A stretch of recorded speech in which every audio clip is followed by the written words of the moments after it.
Images qui viennent juste de nous parvenir, ces frappes sur une école en Iran. Ça se passe vraisemblablement dans le sud du pays. Regardez ces images. Alors, selon les autorités iraniennes, le bilan est en train de monter.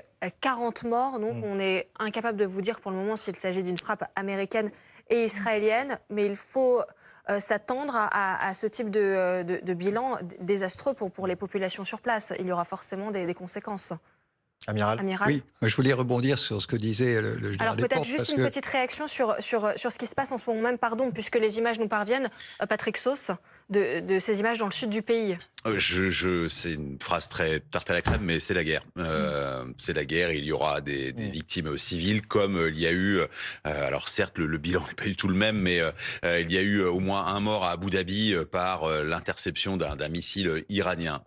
Effectivement, les faits seraient là, les images sont là. Est-ce qu'il s'agit vraiment d'une école? Comment Oui, on le rappelle, c'est le régime iranien voilà. qui. Alors il y a les images, mais le chiffre effectivement, c'est le régime iranien.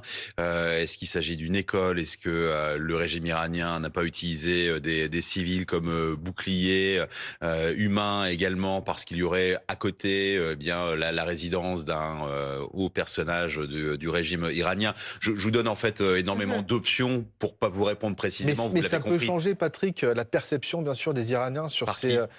Iraniens. sur ces frappes américaines, bien sûr, en se disant, bah voilà, nous, on n'a pas envie d'être les victimes collatérales de ces frappes américaines et israéliennes. Non, c'est compliqué. Le vrai problème, en fait, vous avez compris, ça vient d'être expliqué, qu'il y a une union d'un certain nombre d'ethnies chez les Iraniens pour renverser le régime.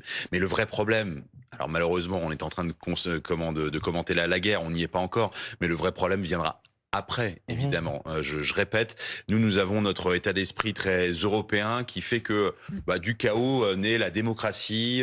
On va faire une assemblée constituante et puis derrière, il y aura des députés élus de façon très démocratique. Ça ne se passe pas comme ça. Oui. Ça a failli se passer comme ça dans certains printemps arabes, comme en Tunisie, pour avoir couvert vraiment la guerre en Libye et la chute de Kadhafi. J'ai bien vu que le chaos était resté le même pendant des années et qu'on a un pays qui est totalement fracturé. Et pour l'instant, il n'y a pas de solution pour l'Iran, malgré les messages notamment du fils du Shah, où je reçois aussi des communiqués du Conseil national de la résistance. Ce sont des gens qui ne sont pas en Iran pour l'instant. Donc